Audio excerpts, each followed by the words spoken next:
Bom dia, pessoal. Tudo bom? Bom dia, legal. Primeiro, uma pergunta. Quantos de vocês já ouviram falar, já ouviram mencionado localização por IP? Quantos de vocês já usaram localização por IP? Ok.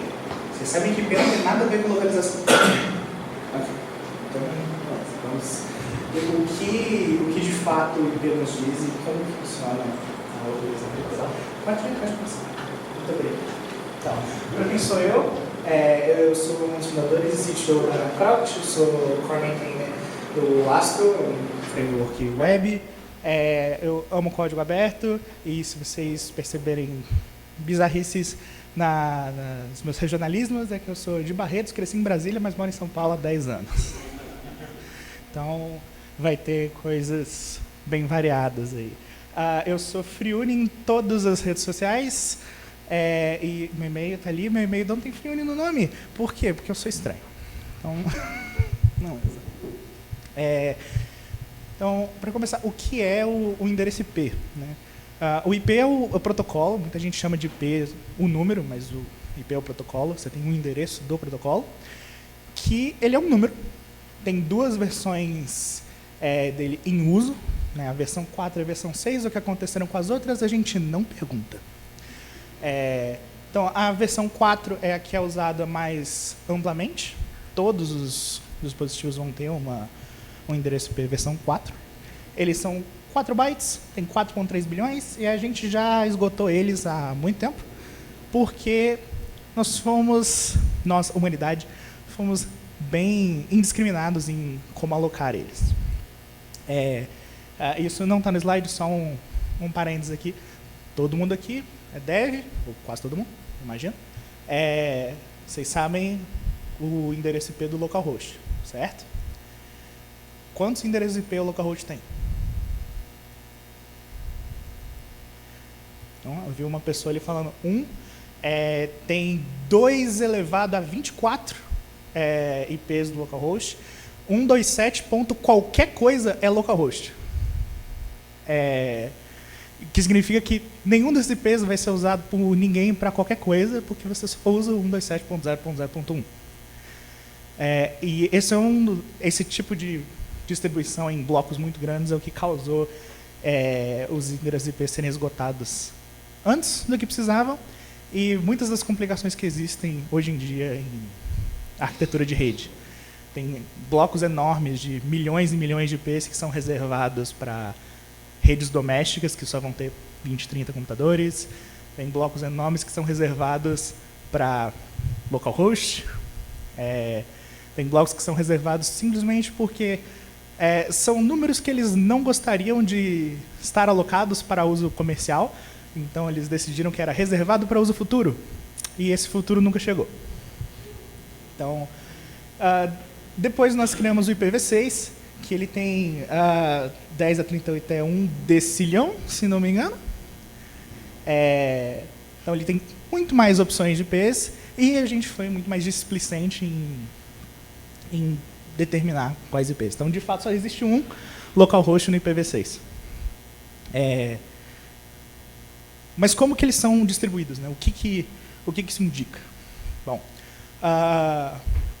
o IP ele identifica a interface de rede, ele não identifica a pessoa, não identifica o dispositivo, ele identifica a interface de rede de onde você está fazendo uma chamada. Então, ele identifica coisas diferentes para dispositivos diferentes.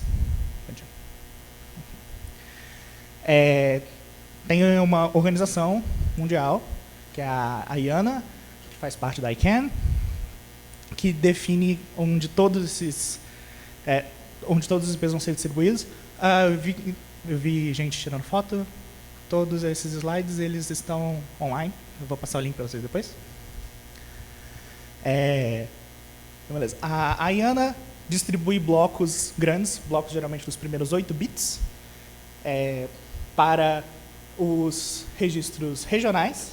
Então, nós estamos no LACNIC, que é Latin America and Caribbean NIC. Eles, por sua vez, distribuem blocos para os países. Então, o serviço do Brasil é o NIC.br. Eles distribuem para as empresas, e as empresas eventualmente vão alocar para um usuário. Esse é o IP da minha casa hoje. Então, se vocês quiserem testar todas as coisas que eu vou mostrar aqui de exemplo, então vai ser usando ele. A Vivo cobra extra para você ter um IP estático, então ele deve ficar comigo por uns 2, 3 dias.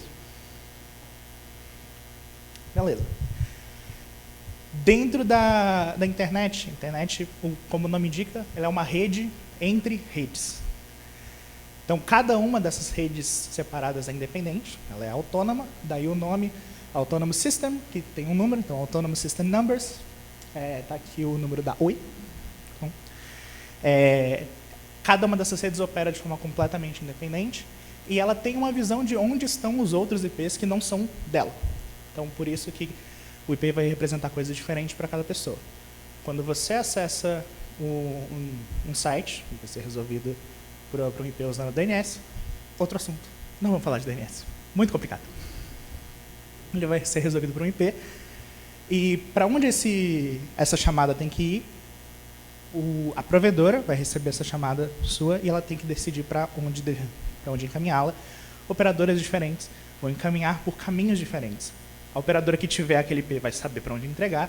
As outras operadoras precisam saber como chegar na operadora que de fato detém aquele IP.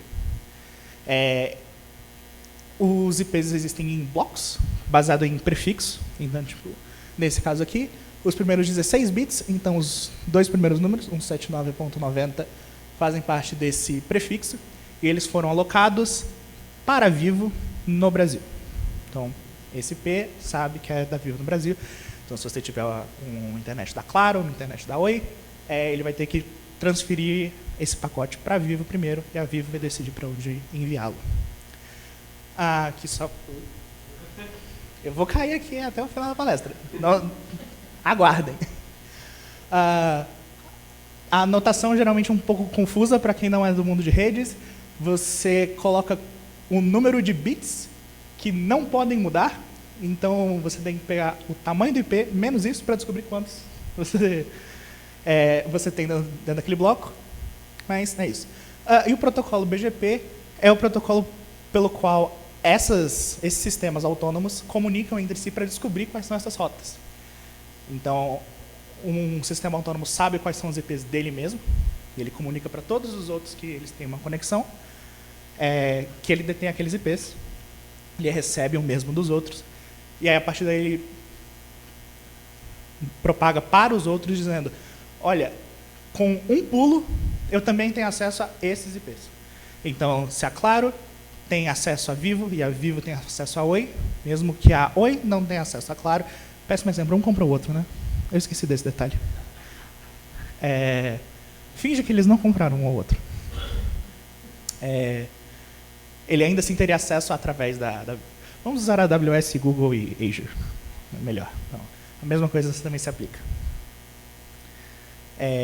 Então, com isso ele sabe quantos pulos ele vai ter que fazer, e ele decide o caminho que ele tem que dar menos pulos. O sistema não tem como saber qual caminho de fato vai ser o mais rápido, nem qual caminho vai ser o mais curto geograficamente. Então, ele simplesmente escolhe o que vai dar menos saltos, porque geralmente esse salto é na velocidade da luz, afinal de contas, fibra para todo lugar.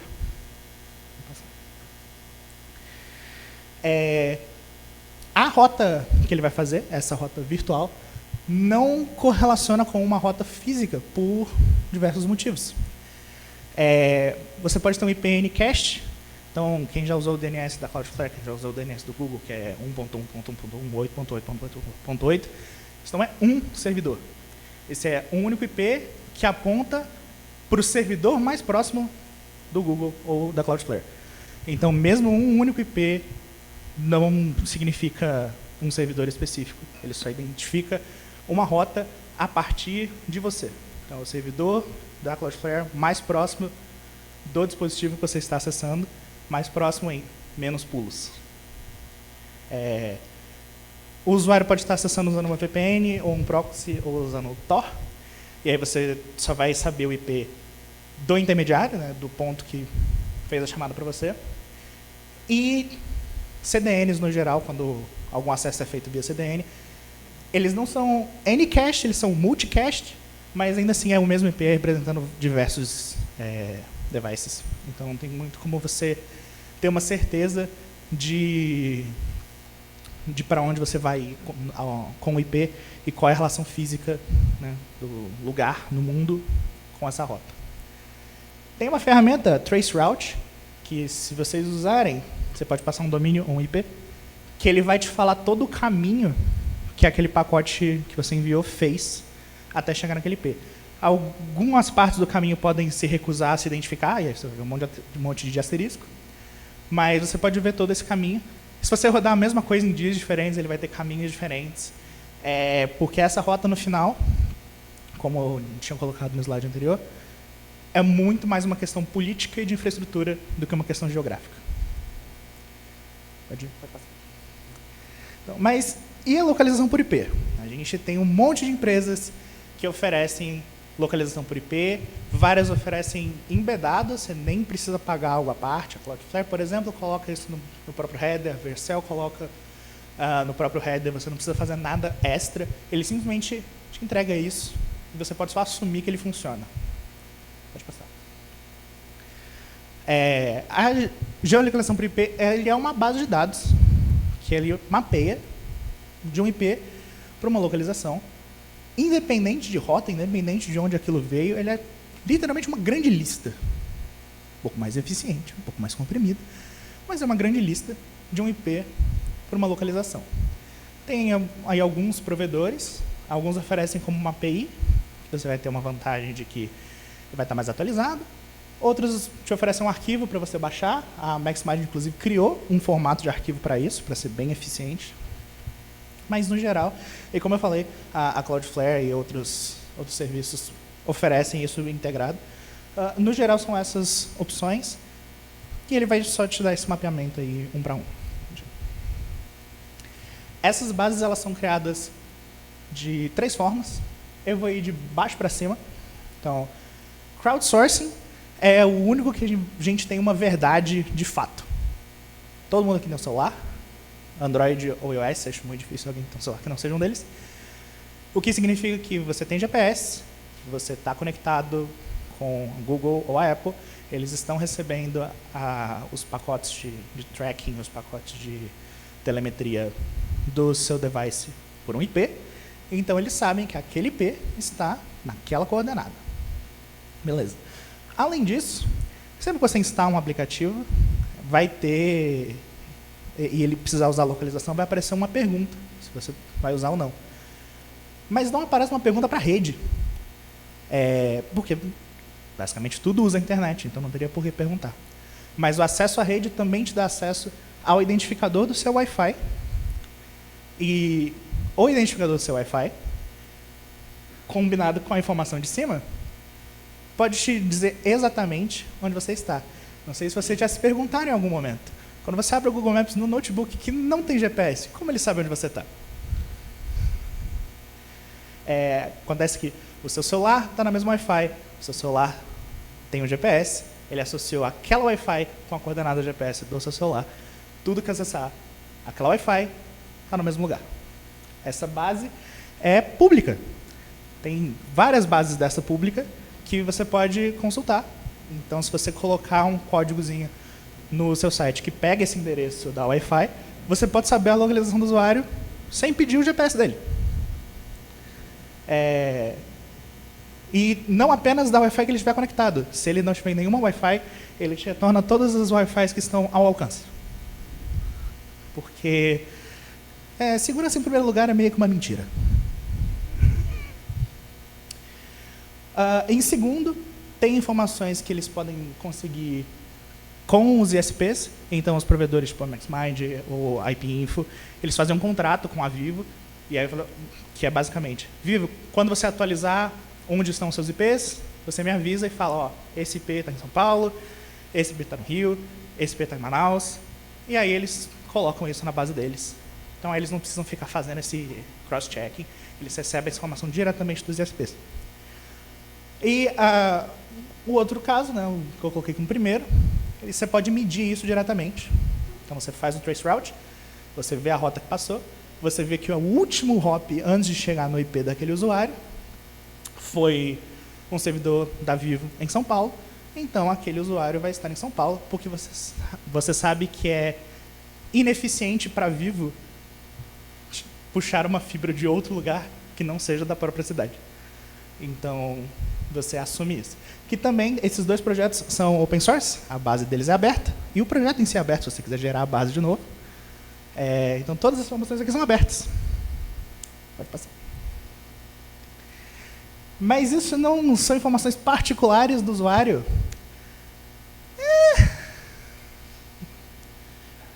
Então, aqui um exemplo, usando o meu IP, apenas olhando para o DNS. Se eu pedir o DNS reverso desse IP, então saber o que aponta para ele, ao invés do contrário, ele retorna aqui essa coordenada viva, que é o próprio IP com o domínio. E se eu pedir o SOA, né, o Service Origin Authority, ele retorna Pinheiros, então eu sei que eu estou conectado no servidor de Pinheiros, da Vivo, e sem falar com nenhuma base, eu sei qual que é o bairro do Point of Presence e eu já posso usar essa informação.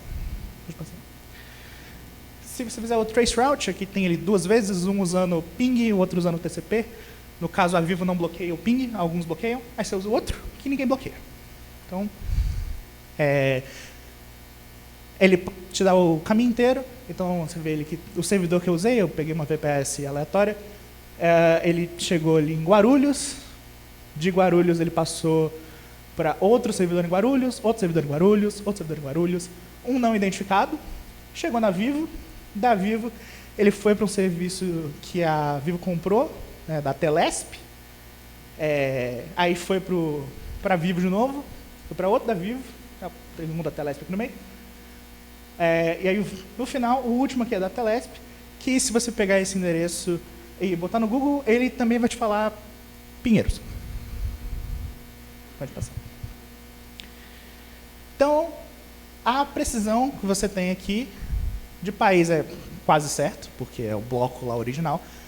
Então, as únicas exceções é tipo, VPN, que às vezes eles compram um IP que ele não é de nenhum país, então, beleza. Mas IP você vai ter quase sempre certo. Estado também. Essa margem de erro não é nem questão de ele, de fato, estar errado, é só de você pode estar com uma base desatualizada. A Vivo vai lá e muda o IP que está em São Paulo para Manaus, e aí até você atualizar, você está retornando o estado errado. A cidade também. A cidade, você tem um pouco mais de variação, porque às vezes você tem uma cidade pequena, que um usuário específico vai estar conectado num servidor de uma cidade maior, vizinha, por questão de custo de passar a infraestrutura. Então, cidade, você vai ter uma diferença maior. E coordenadas, geralmente ele vai pegar o bloco, tipo, ok, esse bloco está nessa região, ele vai estar um ponto bem no meio. Isso causa problemas, reafirmando o que eu falei antes. CDNAT é Carrier Grade NAT, isso é mais para 3G. Todo mundo aqui que tiver vivo, como eu falei, vivo, então todo mundo aqui que também estiver vivo, provavelmente o seu IP é exatamente o mesmo que o meu, porque apesar de nós termos IPs diferentes dentro da rede da Vivo, para todo que for fora da rede da Vivo, nós vamos estar acessando pelo mesmo IP, porque tem um Carrier Grade NAT na frente. Então, esse IP pode ser o mesmo para todo mundo só aqui dessa torre, ou todo mundo do bairro, da cidade, ou em alguns casos, principalmente em regiões menores, né, cidades pequenas, eles podem usar um IP único para 3G inteiro de 2, 3 cidades. E aí você tem um problema. VPNs, CDNs são um problema, como eu falei, e os IPs podem mudar de lugar se você não tiver um contrato dizendo esse IP é meu para todo sempre. Geralmente você paga bem caro por isso. Pode passar. Então, um caso em que isso dá problema, tem uma fazenda no Kansas, nos Estados Unidos, que recebeu milhares de reclamações, milhares de ordens judiciais de investigação de crime, de busca e apreensão de dados de servidores, que não existiam ali. E simplesmente porque esses servidores, onde esses problemas, essas fraudes estavam acontecendo, estavam usando uma VPN, que só identificava Estados Unidos, e essa fazenda fica exatamente no meio dos Estados Unidos. Então, a coordenada GPS aponta para eles. Pode passar. Então, o que o IP revela mesmo sem a gente ter a geolocalização que um tanto problemática. Revela qual é a ASN que você está conectado, qual que é a organização, né? Então, de quem você contratou a sua rede, ou em alguns casos, se for uma empresa grande o bastante, revela diretamente quem é você, porque você vai ter comprado o seu próprio IP, o seu próprio bloco. Revela qual é o bloco, contatos de abuso, porque se você estiver mandando spam, ele não reporta o spam para você, reporta o spam para quem você comprou o IP, para tirar o IP de você. Zonas e outras informações para você poder utilizar. Pode também informar onde está hospedado o seu sistema. Então, no nosso caso, minha empresa, hospedado no Google. Então, se você fizer esse check usando o IP que resolve a partir do nosso domínio, você vai saber que a gente usa o Google Cloud. E exatamente qual zona do Google Cloud a gente usa. Então, essa informação também é pública. O que ele não revela, quem é o usuário, identifica uma interface, não uma pessoa, todos nós aqui, menos no IP da operadora, a não ser que você tenha um IP fixo. Isso é bom lembrar. Não revela o endereço real exato, porque você tem uma estimativa, mas revela bem perto, mais perto do que a gente gostaria. Não revela qual é o dispositivo, porque eles vão estar muito juntos. No entanto, se alguém está te mandando uma mensagem, provavelmente é uma chamada HTTP, provavelmente essa chamada já inclui informação do dispositivo, então você não precisa do IP para isso. Não te revela atividades, você precisa de uma ordem judicial para pegar isso de ISP, nem todos salvam. Não te revela o conteúdo vai estar na chamada em si, então todo intermediário pode saber quem está falando com quem, mas não o que está sendo falado. E não te revela informação a longo prazo. Isso aqui é uma coisa muito curiosa. Não sei se vocês já assinaram contratos online. Eles falam qual o IP de quando você assinou. Isso não significa nada, porque o seu IP vai mudar. Então, eles salvam. Pode passar. Mas isso tem umas implicações legais. Que pela GDPR, o IP é uma informação pessoal. Pela LGPD, é uma informação pessoal. Se ela for associada com outras informações, ela passa a ser uma informação social. E nos Estados Unidos, em alguns lugares sim, em alguns lugares não, depende do juiz. Só que, como eu falei até agora, todas as informações são públicas. Não só essas informações são públicas, a internet funciona porque essas informações são públicas. O seu celular, ele precisa saber o roteamento do servidor para poder mandar uma chamada, e o roteador precisa saber o roteamento de volta para te mandar a resposta. A internet depende de tudo isso ser público. Mas as leis assumem que essas informações são privadas. E elas assumem que a tecnologia oferece uma precisão que não existe. Então, da mesma forma que as leis assumem que essa informação é privada e exigem que ela seja privada, elas também assumem que ela é precisa e exigem que bloqueios sejam feitos por Estado, por país, sendo que essas informações não são confiáveis. Como nós estamos vivenciando no momento com as leis de bloqueio, de restrição de idade, que aplicam em algumas regiões, e aí alguns serviços que não querem implementar a restrição, não vou entrar em méritos de porquê, bloqueiam baseado no IP, mas o bloqueio do IP não garante nada, então é uma proteção que não protege de verdade. É isso. Perguntas?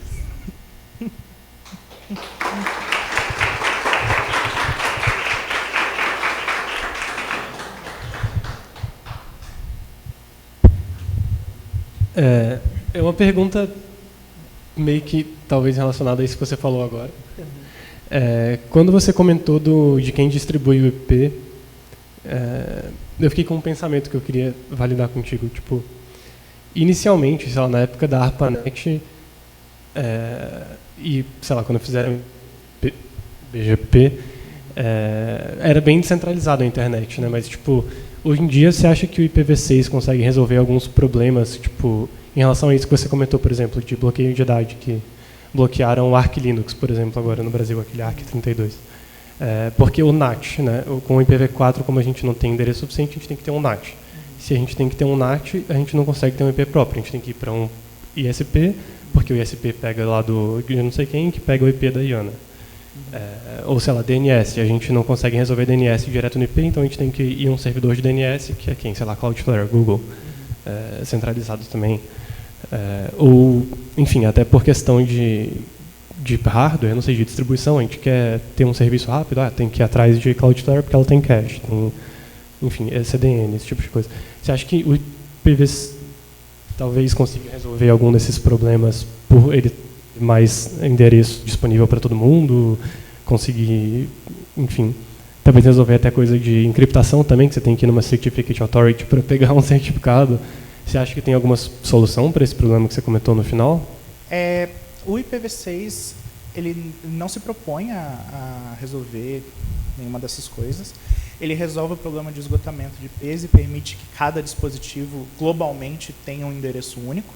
Então ele facilita o roteamento e permite que você possa saber, tipo, ok, eu faço uma chamada para o seu servidor e o seu servidor retorna uma chamada para mim sem ter nenhum risco de algum net no meio do caminho mudou o mapeamento da porta e a gente vai ter que refazer esse handshake e definir essa conexão de duas vias. Então o IPv6 ele resolve isso. Ele não afeta em praticamente nada do que eu falei aqui relacionado à localização, porque ele ainda assim vai ser dividido em blocos.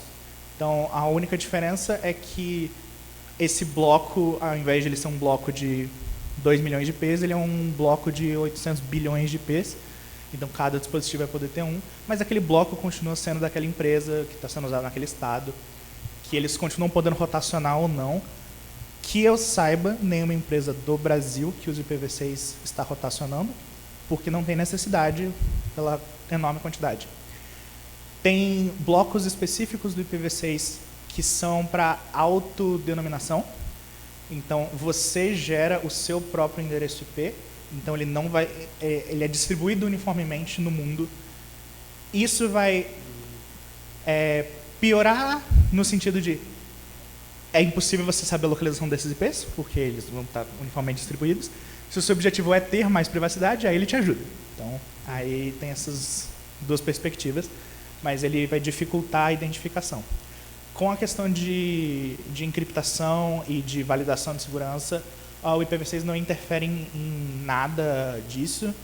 As certificações, tanto do DNS quanto do HTTP, né, para o TLS, elas são baseadas em cadeia de confiança, então ainda assim você precisa confiar em alguém, que geralmente são as 13 raízes que vêm embedado em todos os dispositivos. E você confia nelas, que elas validam outra coisa, que valida outra coisa, que valida outra coisa. Então, isso independe de se essa outra coisa foi transmitida via IPv4, via IPv6, via Bluetooth. Não interfere em nada quanto a isso. Faz sentido. Obrigado. Você mostrou aquelas databases que são públicas, que estão triangulando a geolocalização dos usuários com os IPs. Quando a gente vê empresas como MaxMind, que tem aquela oferta de GeoIP databases, né, que você pode licenciar, ou até o CDN como a Fastly, que vai te fornecer essa informação dentro do ambiente deles, né? Você pode até consumir um endpoint que vai te retornar essa informação. Eles estão usando esses bancos de dados públicos? Sim, então, se você puder voltar naquele slide, por favor. Vai voltando, Passou. Mais um. Aí. Então, essas duas informações aqui são públicas, a 1 e a 3. Então, todos estão usando. Eles podem ter um crowdsourcing próprio com alguma lib, ou eles podem usar algum público. E essa medição ativa qualquer um pode fazer. Você pode baixar a base pronta, ou você pode montar ela mesmo, porque são 4 bilhões de IPs, 4 bilhões de chamadas dão algumas horas para eles fazerem. Então, eles podem remontar essa base inteira a qualquer momento, se ela for modificada. A segunda é a parte que justifica o porquê deles terem uma versão comercial. Eles fazem acordos com empresas. Então, eles fazem um contrato com a Vivo, eles pagam a Vivo para Vivo entregar para eles, tipo, olha, esse é o nosso mapeamento atual exato. Então, essa é a parte que eles cobram. Mas, geralmente, eles têm uma versão gratuita, e essa versão gratuita é usando só os 2 que são gratuitos. Obrigado. Eu tenho uma. Eu já ouvi falar que o carro do Google Maps, quando passa na rua, também ouve os IP, ouve os Wi-Fis para te dar precisão. Isso é verdade? Sim. Não é nem uma questão do carro do Google. Todos os celulares Android fazem isso. Caraca. Então, faz parte da telemetria padrão do Android. Tem algumas ROMs do Android que não fazem isso, mas por padrão Android ele vê, ok, tem esses SSIDs aqui, essa é a minha coordenada, Google. Então, pega Legal. essa informação. E outra dúvida, eu também já vi que o IPv6 tem uma maneira de você, pelo que eu entendi, você recebe o IPv6, mas você pode gerar vários para aumentar seu anonimato na rede. Como isso funciona, isso é verdade? Sim. Tem um bloco, eu esqueci o tamanho dele, eu não lembro se ele é /32/96. Então, vai ser alguns bilhões ou alguns muito mais do que bilhões. Mas é um bloco de IP que, essencialmente, qualquer um pode emitir esse IP. Você não precisa ter uma validação de alguém acima de você para usar esse IP. Qualquer um pode gerar, e aí quando você gera randomicamente, como são tantos IPs, a chance de você dar conflito com outra pessoa é ínfima. Então você gera um ICP e você faz uma chamada para o seu ISP dizendo, a partir de agora, esse IP é meu, e aí ele vai te dar um lease ali de alguns minutos, algumas horas, vai depender do ISP, e aí agora você pode usar esse ISP. Sempre que você faz uma chamada web, você manda o endereço para quem vai e o seu endereço para voltar. Então o IPv6 te permite você criar vários endereços seus, e aí a sua chamada para o Google e a sua chamada para a Apple tem o seu endereço é diferente, então eles não conseguem correlacionar um com o outro. Então é melhor anonimato. Mas o seu service provider vai saber que os 2 IPs são seus. Legal, obrigado.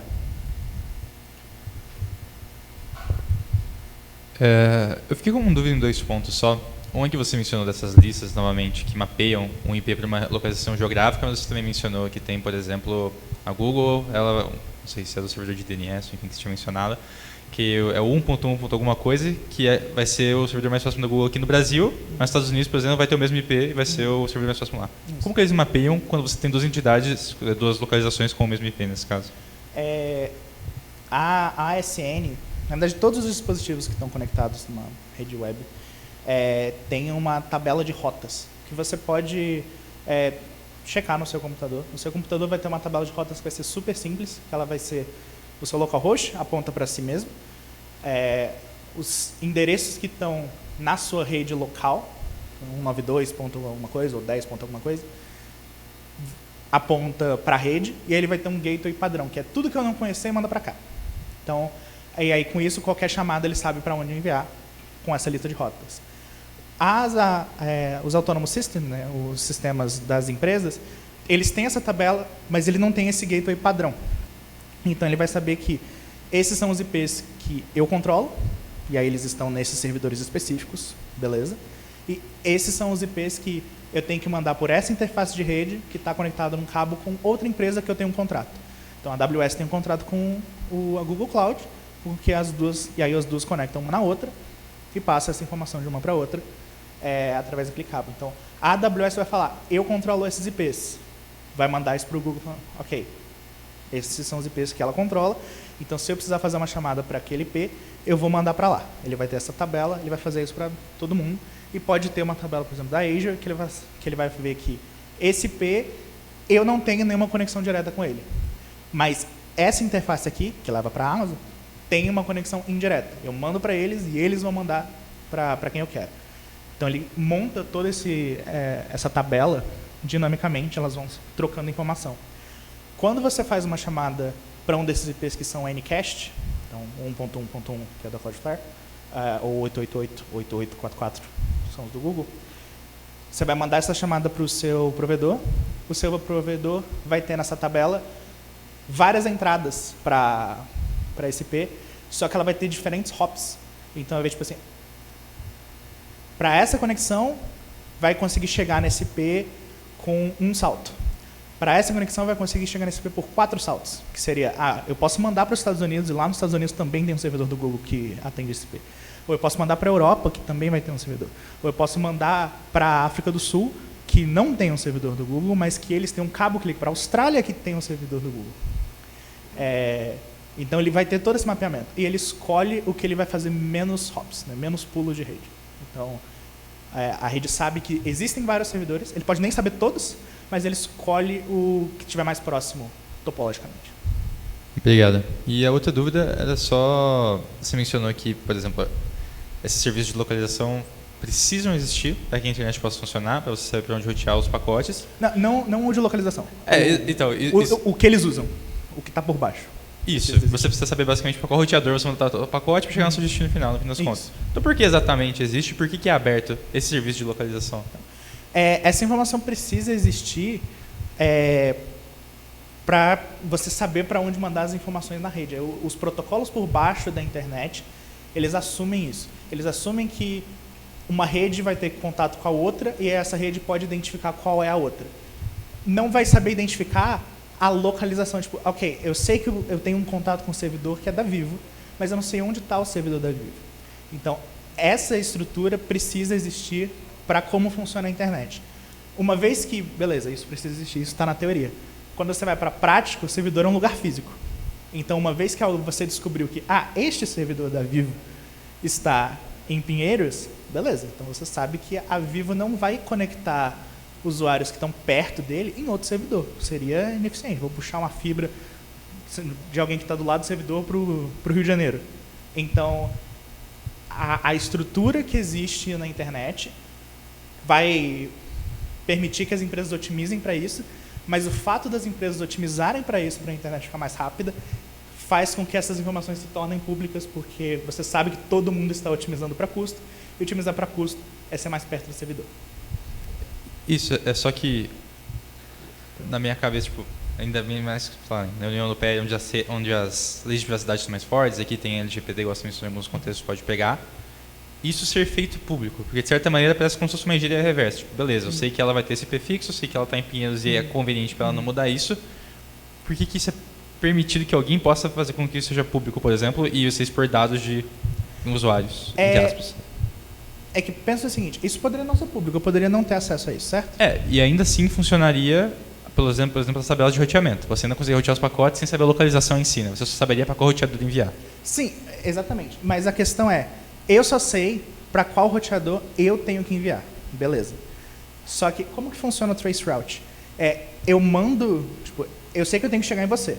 Então eu mando uma chamada para você, mas eu coloco dentro dessa chamada que essa chamada ela já andou muito. Para evitar loops infinitos na rede, parte do protocolo tem um hop máximo. Então eu falo assim, só pode dar um hop. Ele vai dar um hop e ele vai dar erro. E aí esse servidor que deu erro vai me mandar de volta dizendo, eu dei erro. Opa, agora eu sei quem está no caminho. Aí eu coloco com mais um hop. Aí eu coloco mais um. Então, mesmo que você não me diga qual que é o caminho, o fato de que eu consigo chegar em você implica em eu tenho que saber a rota inteira.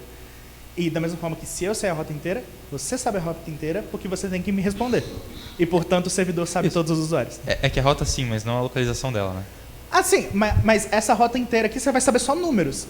O traceroute vai te retornar só os números. Todo o resto que está em volta é a outra parte que eu falei, que é tipo, por uma questão de... é a parte humana do negócio. Tipo, a Vivo poderia ter gerado IDs completamente aleatórios para todos os servidores deles. Mas eles colocaram Pinheiros 2 para o segundo servidor de Pinheiros. Então você sabe que é em Pinheiros. Ok, isso faz sentido. Obrigado.